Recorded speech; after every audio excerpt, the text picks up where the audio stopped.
Hey, everybody. Welcome to the Destiny of Your Soul. I am Angela Talent, author of Poems from a Lost Soul and host of the Relatively Damaged podcast. And I have with me today, do you want to introduce yourself or shall I? He's dancing. Hey, ladies and gentlemen, Carl Spready's here from Decide Your Destiny, author of the Decide Your Destiny book and custodian of the Decide Your Destiny movement. Apologies in advance if you can hear some of the surround sound. The normal location where I do the podcast from is not how it used to be, and it's quite windy outside, so it's hard to do outside. So there's going to be some cafe vibes in the back, just letting you know. Yeah. Like, I love that we get to do it, the show, regardless of what's happening. You know what I'm saying? Yes. Like, Angela's laughing in the background if you're listening to some podcast because I'm bobbing my head, but I just don't know what else to do. because you got the hippity hop music going on, like wake your morning up.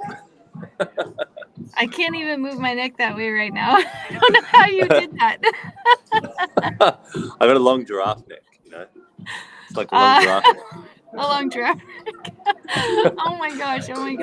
That's so funny. We got to have fun with it. But exactly. You got to roll with it. Yeah, for sure.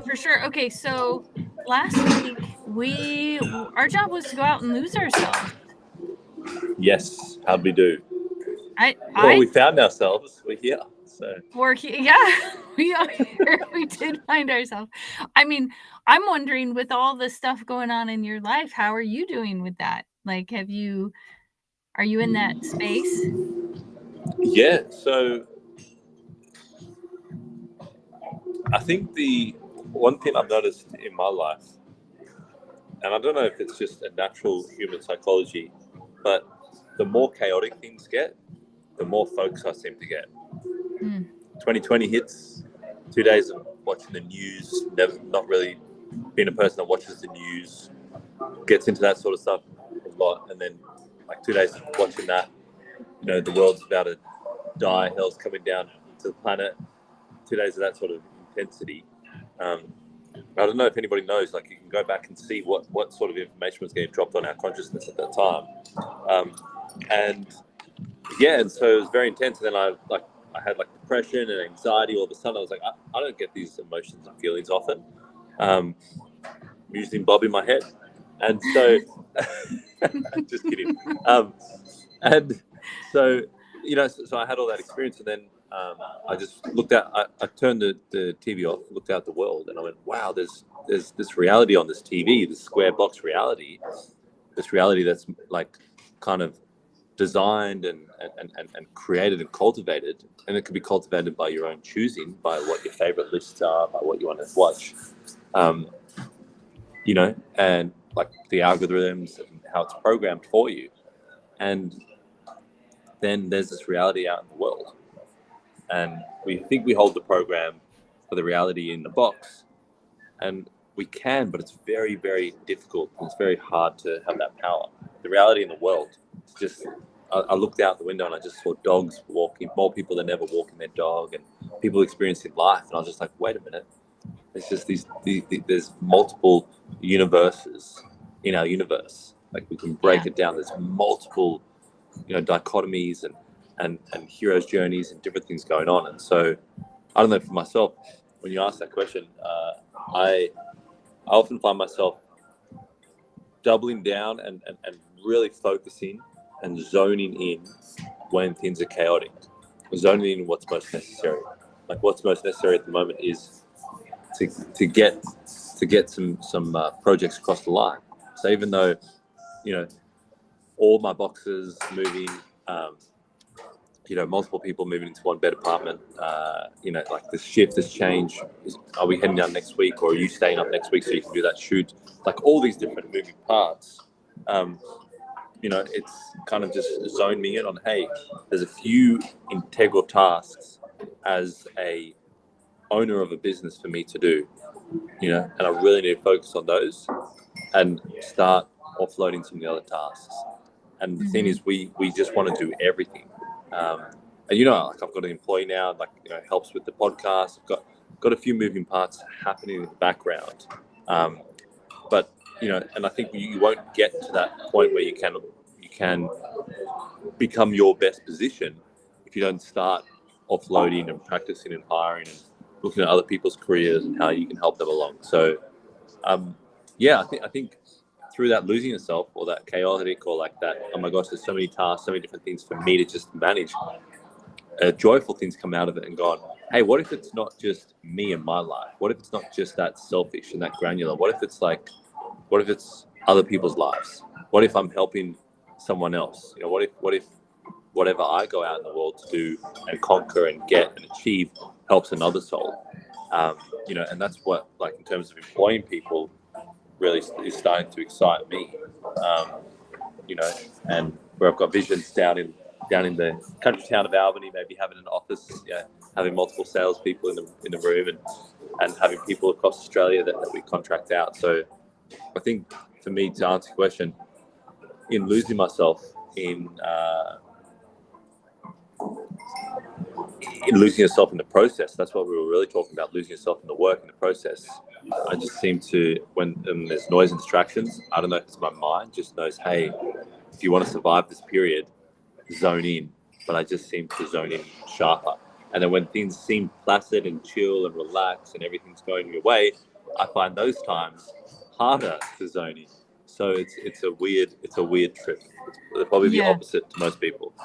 Yeah. So are you able to get into flow? Like, is that what you're saying when you get into that focus? Is that it's almost like you can get into flow easier, which is part of that losing yourself, where you become part of all. I think that's how I would describe it. Well, yeah. So it's like I can get into flow easier, like with the emotion and activity and wildness, or the instability, because I'm looking for the stability. Like I think it's like that kind of, brought up in fire, you know how to manage a fire sort of situation. So a good friend of mine was saying something about, she would always comment and say, like, I don't understand how you can transmute things so easily, like how you can take something negative and turn it into a positive thing, or a positive story, or a reason to do something. Take this negative thing, this negative impact, this shitty thing that other people don't have to deal with. Everyone's going to deal with their own shit. But, how you can take this thing and transmute it, turn it into fuel for you, or turn it into maybe a lesson or a teaching, like, you've done, like what we've done with this podcast. And so she finds that very interesting. And she said something, she said, and like, you seem to do it better she noticed that in the chaos. And she said something about your immune system. Like, some people, if you've grown up from a young age in traumatic experiences, your immune system is fired by chaos almost. Well, yeah, I think so your body just period chemically is, because working with the kids who have emotional dysregulation, who have experienced some of that trauma, what happens is, they'll get into coherence and it won't feel safe, like that relaxed state of being that a lot of people have.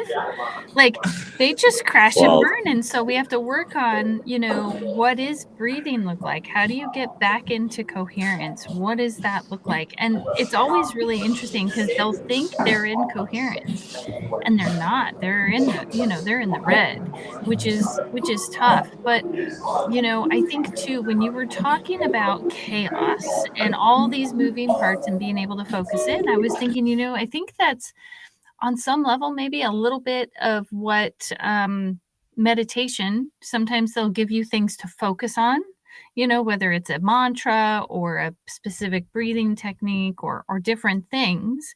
And then you can get into that breath work. And then what's interesting is you can start hearing those thoughts of the heart, because the heart has all those neurites, and there's more information that goes from the heart to the brain than the other way around. So maybe that's, maybe I'm not going to go around, I don't think, and create chaos. There's enough. I love it. There's enough in the world, but I will meditate, because what can get chaotic is the thought process, like the stories I tell myself about what's happening and, why someone else is wrong. Exactly. Look, I look at it like it's multiple layers of perception, right? So and maybe I'm coming off a bit like, hey, you're out of balance and things like that. But yeah, I mean, I think I am an out of balance person. Like, I'll be honest, like I'm not. I wouldn't say I am a balanced person. I do sometimes do breath work and meditation and different sort of things. But my meditation can be like really focusing on the work that I'm doing, or going for a run, or just like the book, The Study of Destiny, just came out of going for a run, and I was meditating.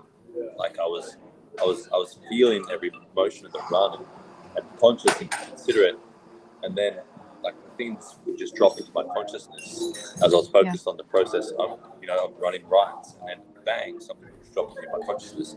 So I think it's also a perception, because like the chaos, like it's a mad world, right? It is a wild world, but it's like that whole thing, like I can't remember the exact saying, but like you don't take a knife to a gunfight, sort of thing. Like so it's a wild world, but if we go into hiding and I'm not saying like this is what people do. Well, some people do, but we go into hiding and just sing Kumbaya and pretend that it's not real, it doesn't exist, then there's no solution. Also, if we just complain about it, there's no solution. If we complain about, oh, I hate the social media channel, I hate this, I hate that, I hate this, it's like, well, why don't you use it for good? Why don't you actually stop shitting all over the place with your negativity and like just go and use it for good? Like, the world's not designed how I would like it designed. Like this idealism. It's like, okay, cool, the world is what it is. What are you going to make it? And for me, I just don't understand you're wasting time constantly whining and complaining about what is, where we've got the internet, we've got YouTube, we can find Wim Hof, we can find Joe Dispenza, we can find, you've shared sites with me about heart resonance and all these coherence and all these different things. Like we can find and get these tools and then start sharing it with our community. It's like, okay, well, and the complaining is almost like, oh, I'm doing something so I don't have to actually go and do anything. It's kind of like a laziness, like in terms of like where you're actually going and helping kids, rather than going, oh, these kids, their trauma and it's just such a bad thing in society and everything's messed up and it's such a problem and wow. You're like actually going and doing the work. And for me, I think that's the perception of chaos. I think in terms of creation, like there's those elements. If you start creating, like my partner, if she starts creating an artwork, at some point that artwork's going to be chaos. At some point the work environment's going to be chaos. So it's like a stage that it goes through in order to create like that harmony, in order to create that beauty. And it's like a part of the process almost. Yeah, in science, actually, that's I'm reading a book called Failure.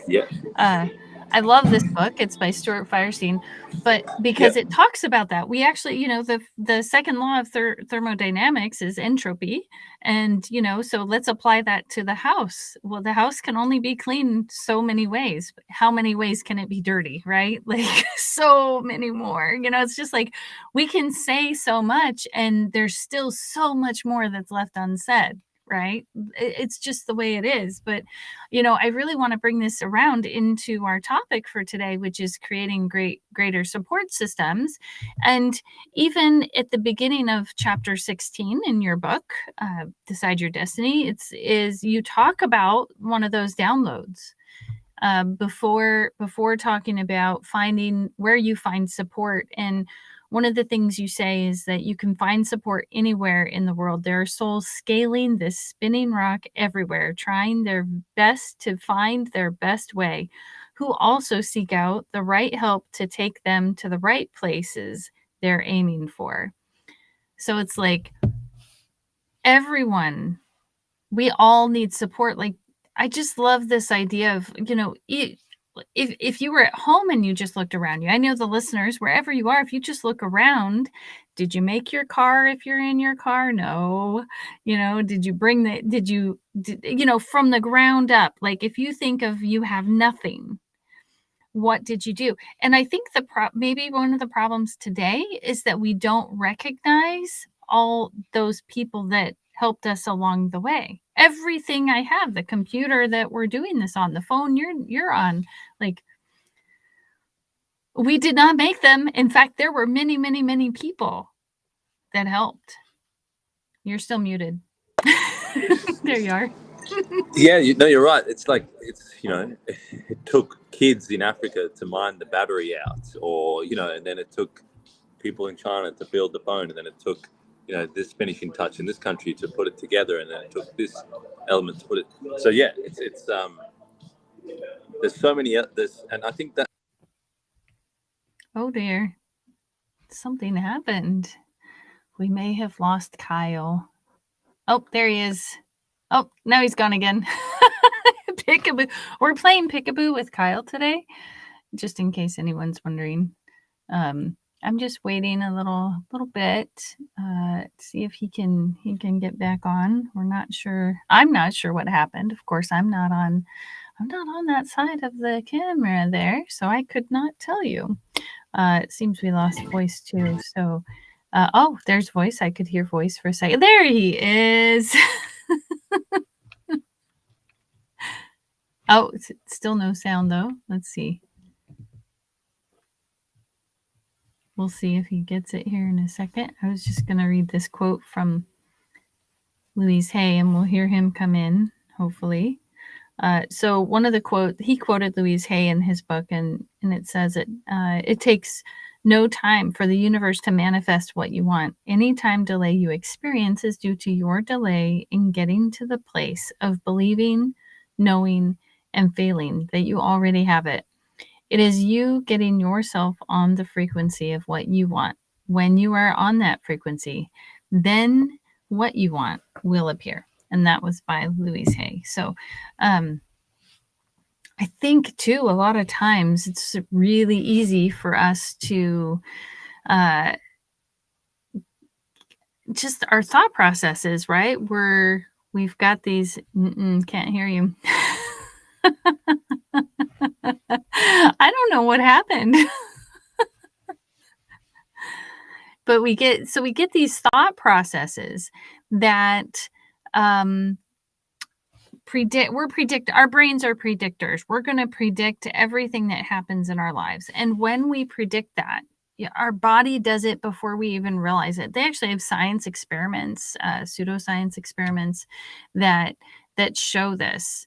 Let's see if Kyle is back. Hey, we have sound.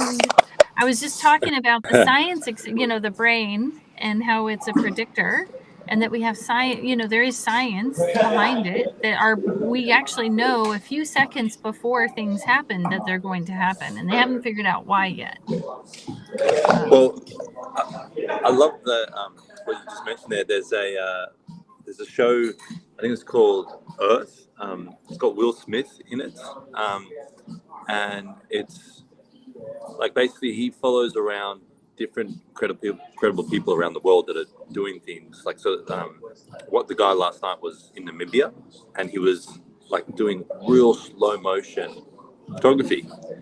Very interesting story. And if you look behind the layers, so basically this guy, he was in a car accident and it took off his leg, and so he was an amputee, so he's got a leg. I can't think of the name either, but I know what you mean. Yeah, technology has helped him to have a leg, and he's basically going around doing real slow motion photography. And it's interesting because if you think about it, it was the motion, the car that hit him. It's just, and his slow reaction or the fast reaction of the car. And he's so inspired by slowing things down, like so the water, and then like doing time lapse and showing how water over time gushing, of course it cuts through rock, but we just see it as drops and we go, that's no way that's going to cut through rock, and then he'll show something else slowed down. So it's interesting to see how we kind of choose these roles based off our experience. So like I was watching the show, but then I was also subconsciously going, wow, he's chosen this career, and it was a big turning point for him when he got hit by a car, and that was speed, and slowing that down, and him saying like, I don't feel like I've lost my leg, I feel like I've gained more, and it's kind of like and that's what I mean. I talk about the transmutation, the trauma, turning things from, and that's how you can be your own greatest support system, is really learn transmutation, really learn how do I turn something like that. You know, this guy lost his leg and he went out and he goes, you know what, I'm going to go and be, you know, do slow motion photography, film, and capture these things in nature, and really show that, you know, like he even went down, they were even showing that like we're the ones moving. It's our planet that's rotating, and you can see the sand in Namibia. It's the biggest desert in the world, and why nothing has, like, no houses have been there, no roots have gone into the ground, because that sand's constantly moving, because the world's moving, right? And we don't feel it, we don't see it, but the grains of sand slowly are moving along, and you can see this, the desert is changing, constantly shifting and moving, and it's just so interesting when you go down to the finite, when you go, like, when you really go, like, basically the granular, you know, you go down and you really zoom in and have a look at aspects. And that's what I mean, like, there's multiple universes in this one universe, there's multiple, you know, like, things in this one view. And so I just found that really interesting. And talking about transmutation and being your greatest support system, the friend that I was telling you about, she was just saying that your immune system, like, she was saying that my immune system almost seemingly thrives in chaos, you know, like, because you've had to, that fight or flight, you've had to fight, you've had to survive, you've had to, you know, it seemingly does better in those environments. And so if you know that about yourself, you're aware of that, you know, and look, if it's a problem, you know, then obviously you need to work out, like, you know, like you said, like, do meditation, do breath work it out, really, like, gets my mind focused. But for me, I like to create, like, okay, look at this big task, look at this big goal, look at this big project, like, wow, like, how am I going to do it, and break it down.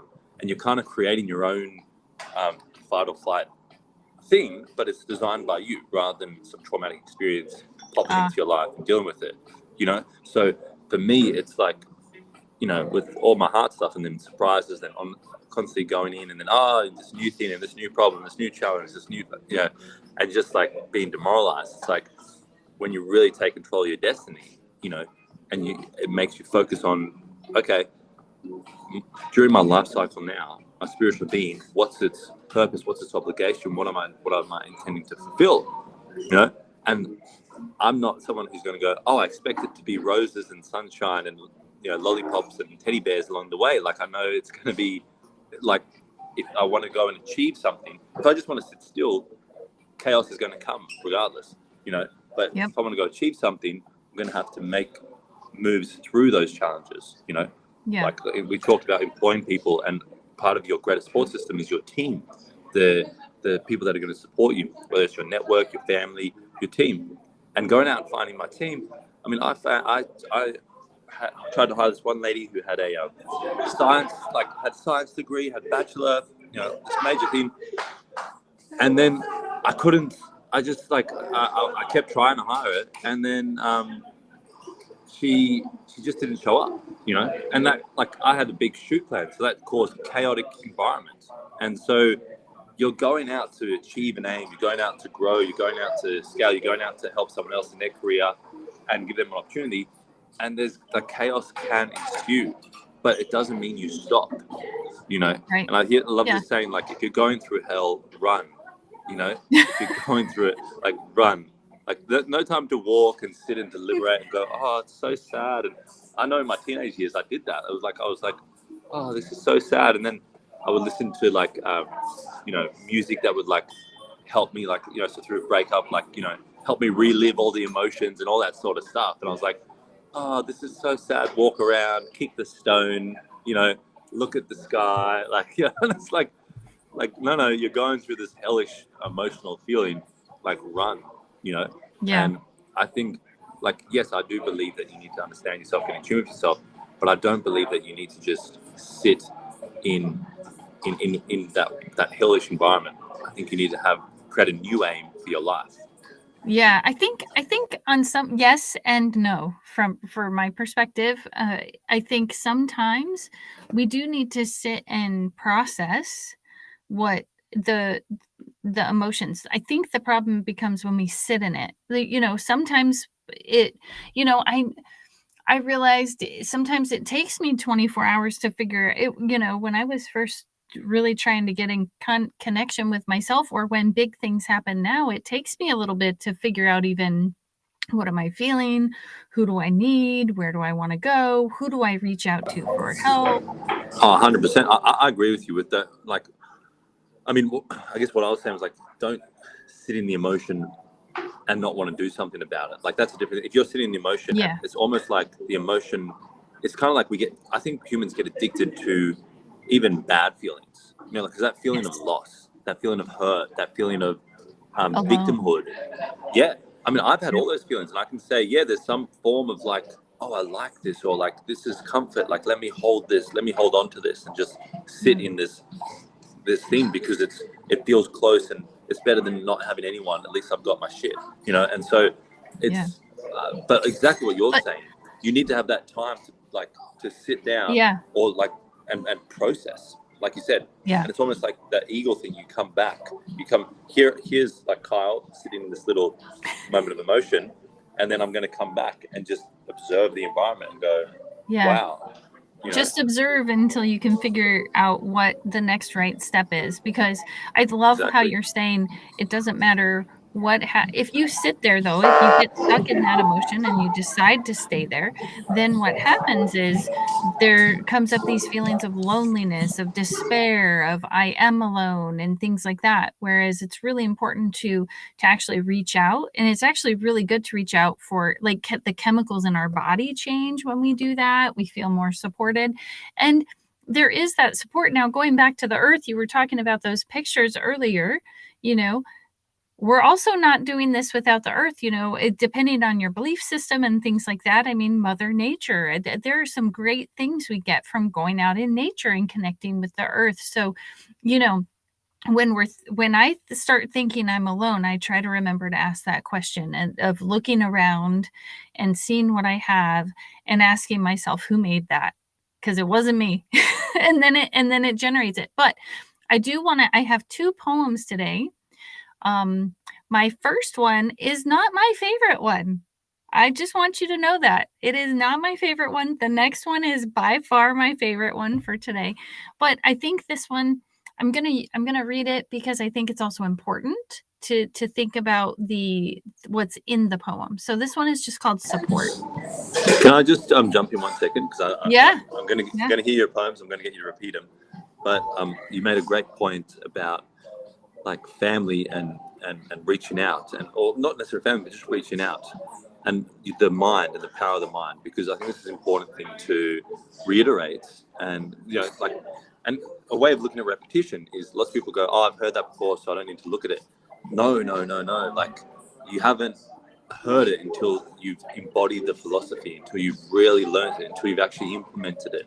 So the rule that I take is that, hey, I'm going to keep learning this thing, keep listening to this thing until I've really embodied it, tried it, done it. So like, say meditation, say I embody it, I listen to it, you train me everything, and say it doesn't really fit in with me and who I am and how I'm working. I might go, okay, well, I'll leave that to you. I'll do this other, I'll do breath work because it fits more with me, or I'll do this other thing. But it's like repetition. When you hear information that you've heard before, don't have the ego and arrogance to go, I've heard it, so I know it. Just because you heard it doesn't mean you know it. And so the important point here that we all have heard is the power of the mind. And if you don't reach out to your support systems, like you were saying, the power of your mind, you can sit in your emotion and you can almost spiral down all the way through chaos into this point of like, well, what's the point? I'm just going to bloody quit it. I'm going to quit life. You know, like, so that's why, guys, if you're listening, anybody, you know someone, you've seen someone, like their behaviors changed or anything like that, they say just before suicide, their behaviors start changing, and they start, you know, their hygiene, different things start falling by the wayside, their social activity falls by the wayside.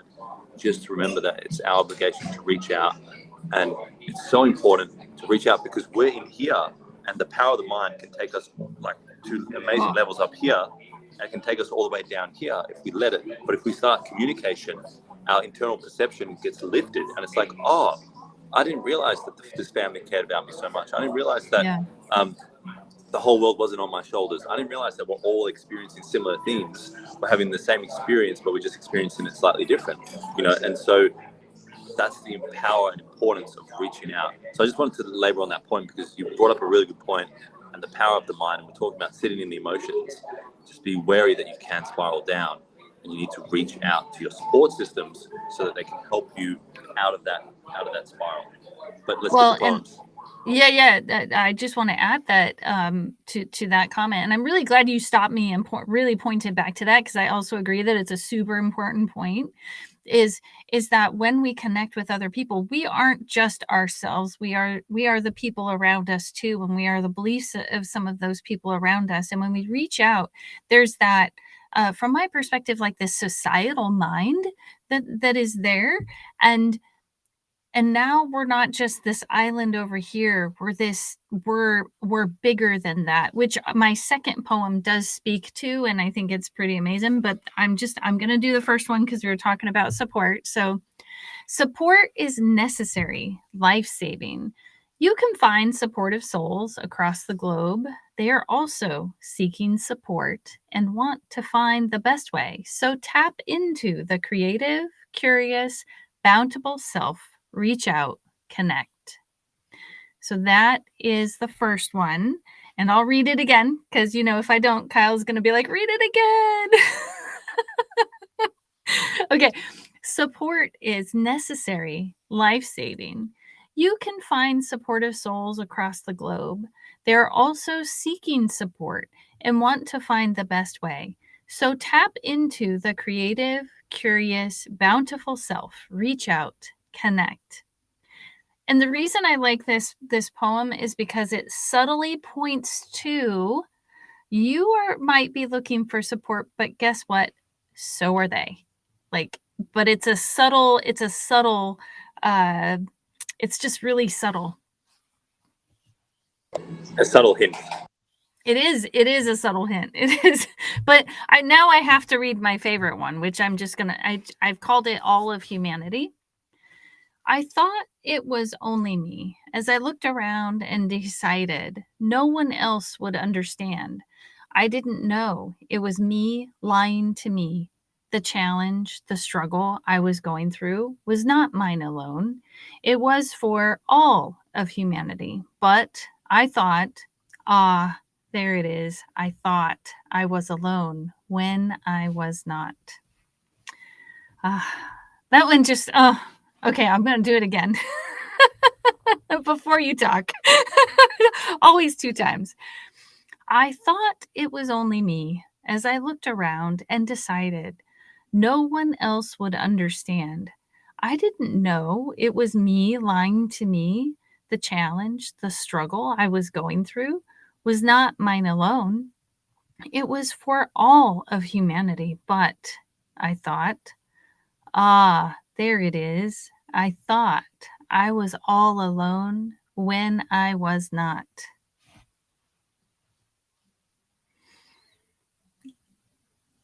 So good at rock my phone.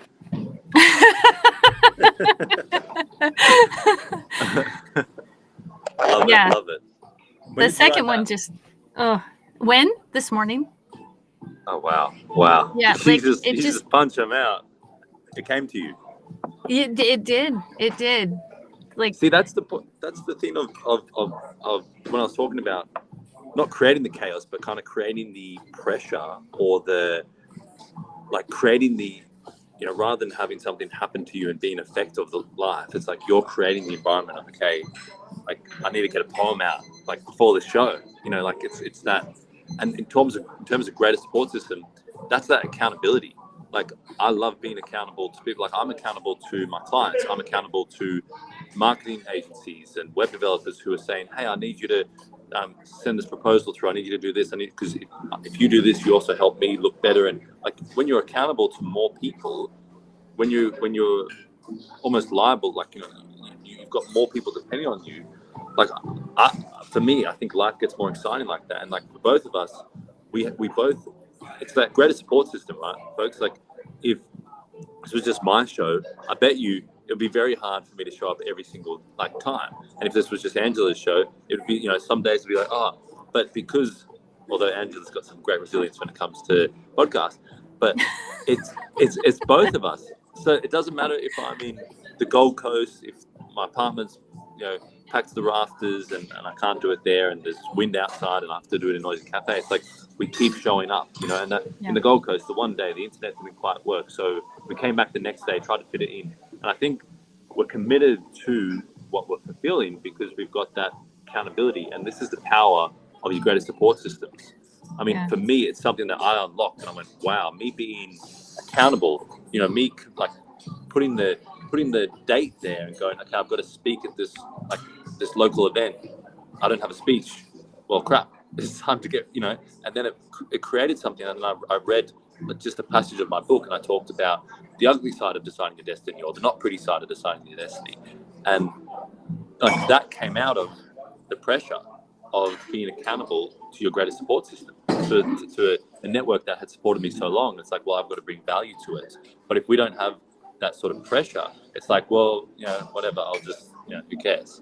And I think that's the problem, a big problem faced me when I was younger, and like my younger brother's generation, and like when you're younger, you kind of, I don't care, like nothing matters. And it's like, no, everything matters.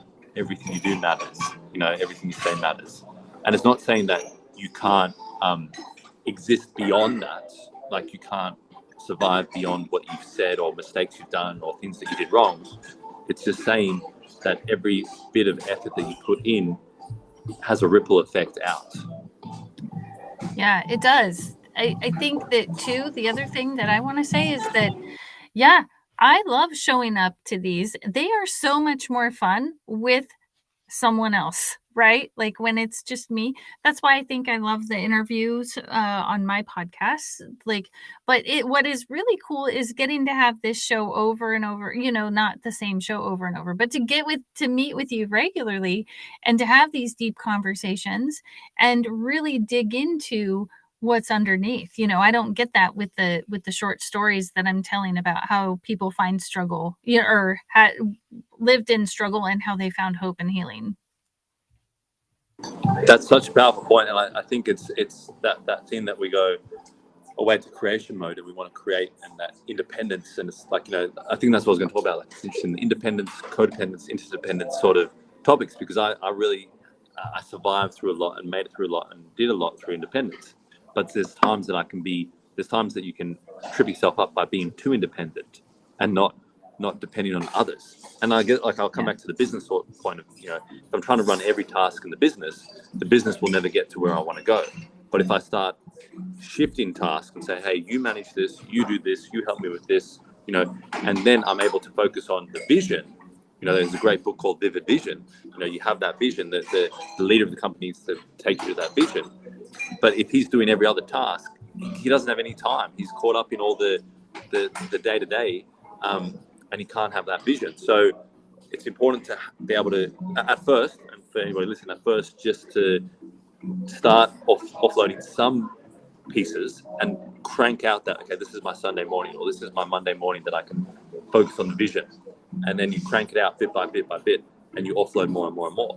And I think a really important part of having those greater support systems is the ability to be able to lean on others.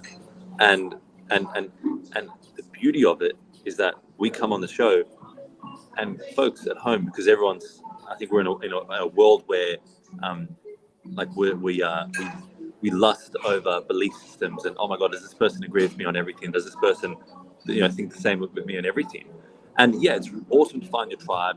There's a lot of problems that we want to solve on this planet, and it's frustrating when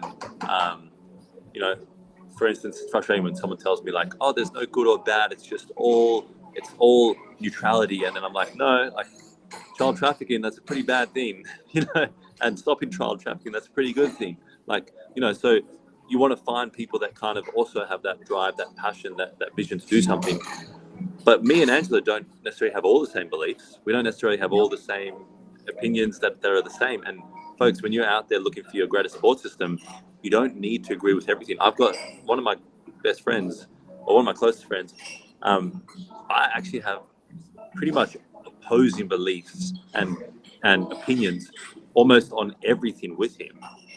And we had a different upbringing, and so it's very interesting because early on we were chatting about things, and I noticed his demeanor change, and I just reached out to him like while we were talking. I haven't done this before. I didn't plan this. I didn't prepare this. I didn't think I would ever have to do this. But I just said to him, "Hey, I can see that, like, as we're chatting more and more, like some of the things maybe like making you uncomfortable, like like we're not agreeing with everything. I just want to let you know that my friendship with you is here, and then my beliefs and my opinions and everything like that. It doesn't mean that I get rid of you as a friend. I just want you to know, from my point of view, the friendship is more important than, I'm not going to go put you on a pike because your religious denomination is A plus B, but mine's A plus C. You know what I'm saying? Like, Right. it's not, and so. Well, and I think we've challenged each other too, even on the podcast. God damn, you got to stop challenging me, Angela.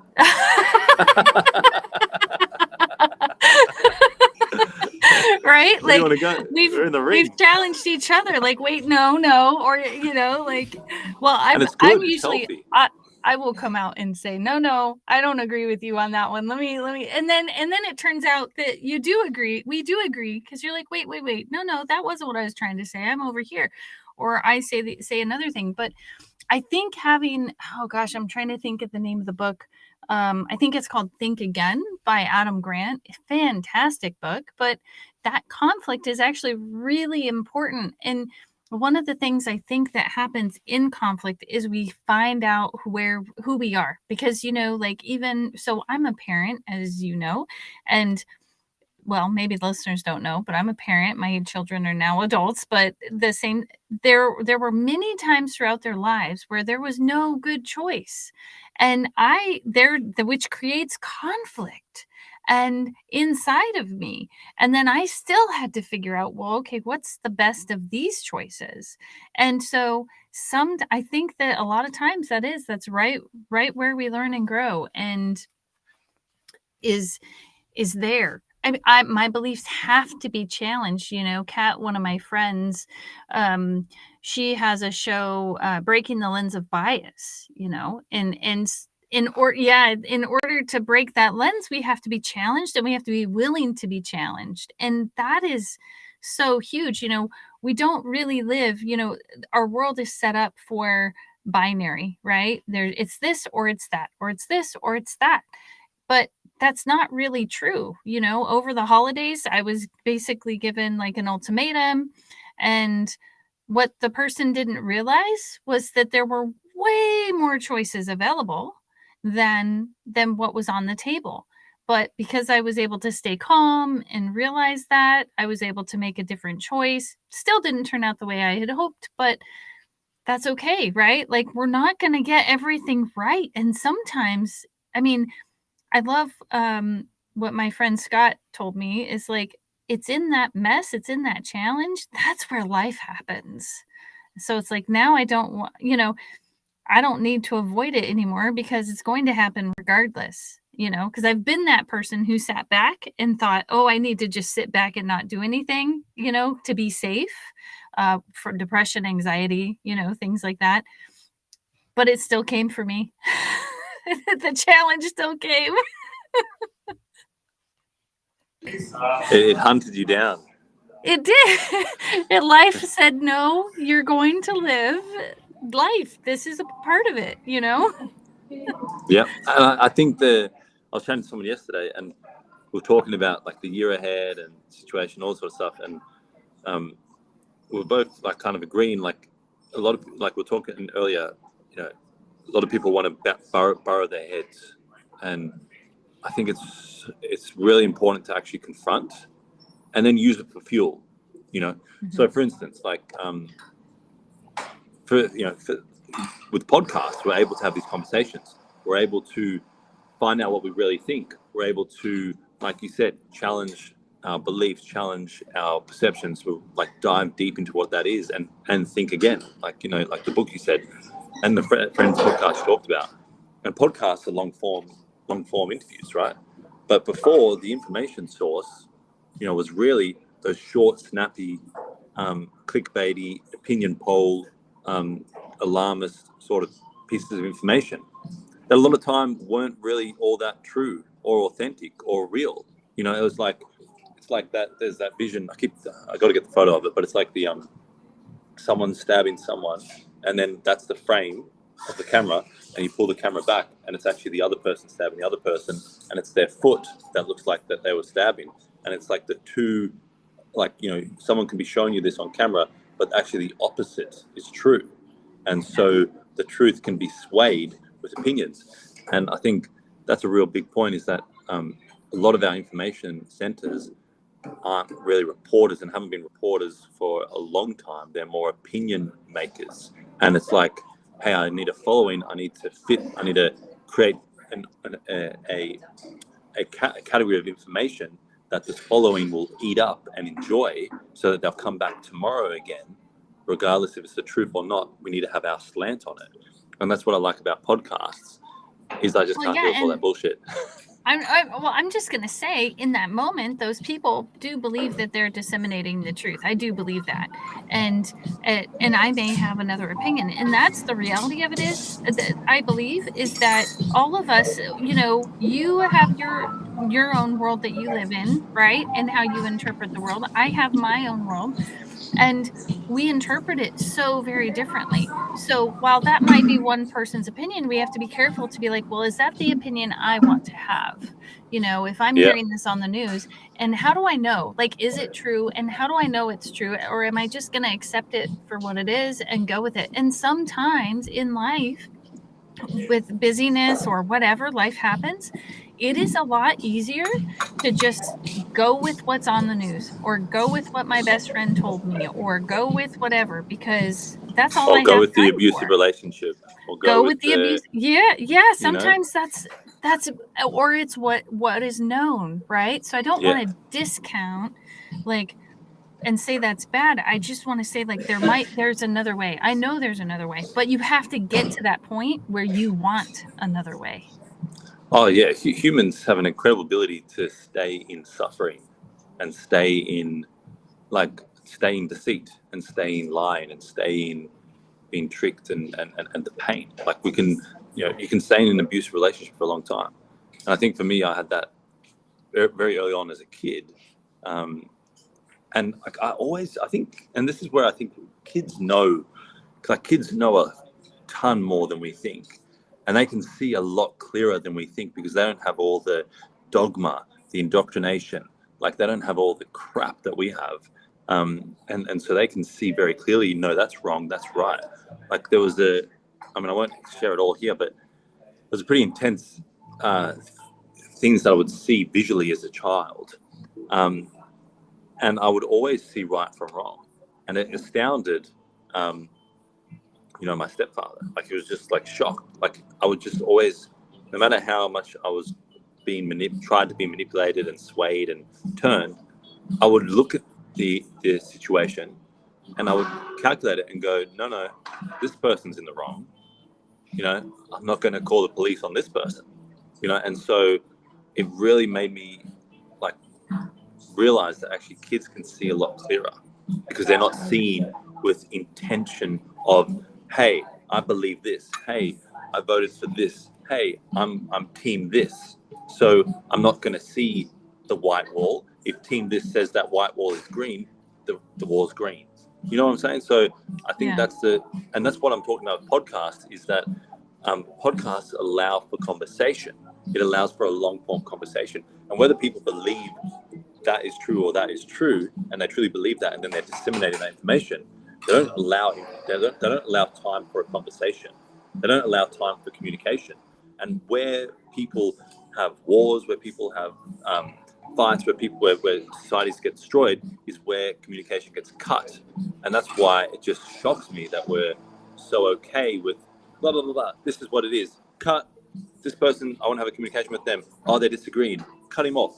You know, and it's just like, wait a minute, we need to have communication. It's that whole thing of like, if Hitler was around today, I would want to see him on Twitter and Facebook and these things to know, oh my God, this guy's about to create this terrible war. You know, like let's know, let's confront the beast, not cover it up in teddy bears. Like let's acknowledge that the darkness is there, so that we know where the light is. If we don't know where the dark is, how can we know where the light is? And so that's where and you look around and you kind of see people, and they've, like, normal people have these crazy intense, like, pitchfork sort of beliefs and attitude and disharmony, and you go, where the heck? And then you watch something that you don't usually watch, and you go, I see where it's coming from.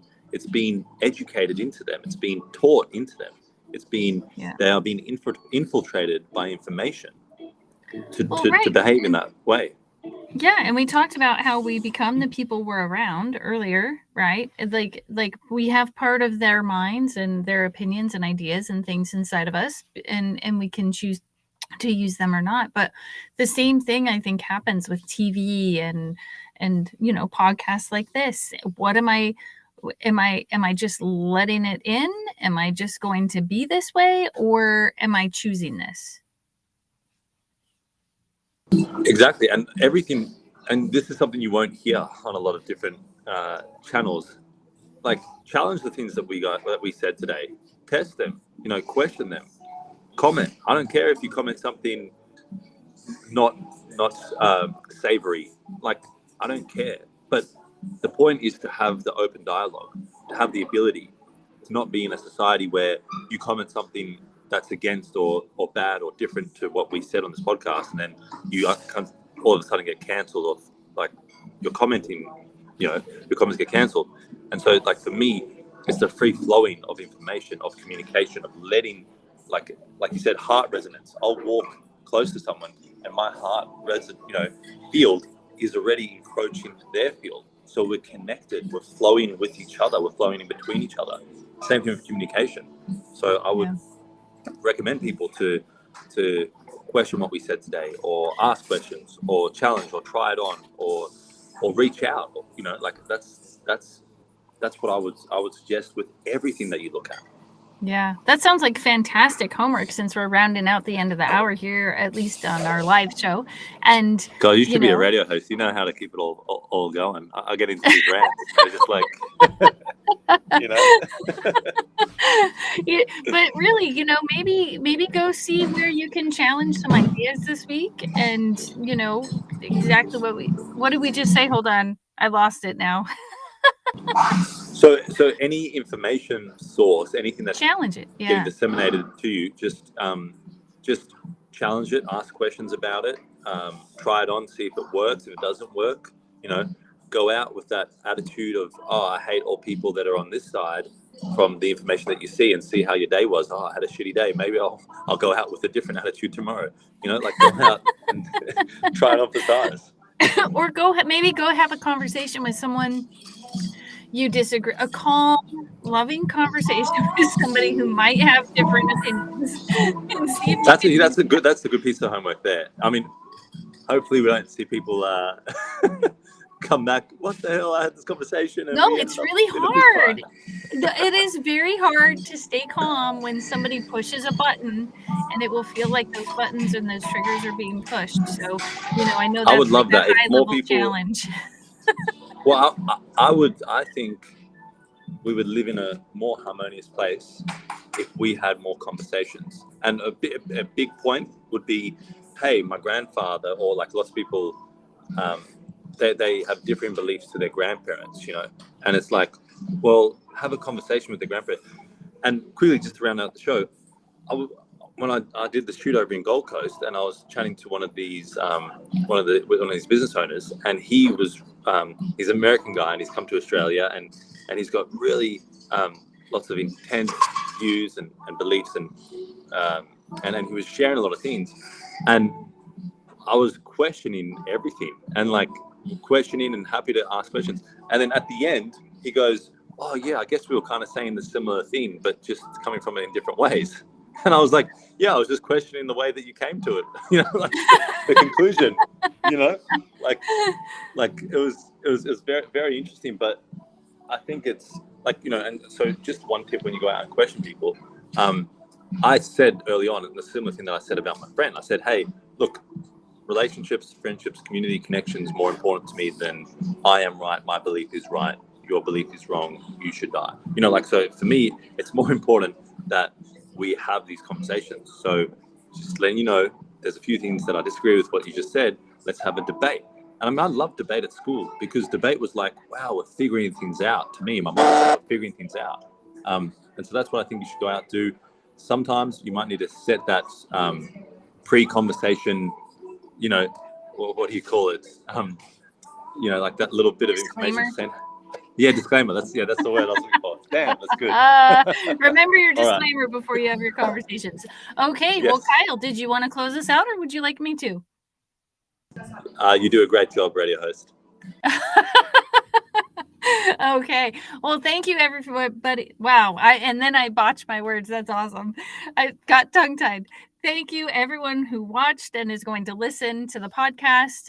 This is Kyle Spreeders, author of Decide Your Destiny and custodian of the Decide Your Destiny movement. I'm Angela Talent with Poems from a Lost Soul and the host of the Relatively Damaged podcast. We'll see you next week. Thanks for coming.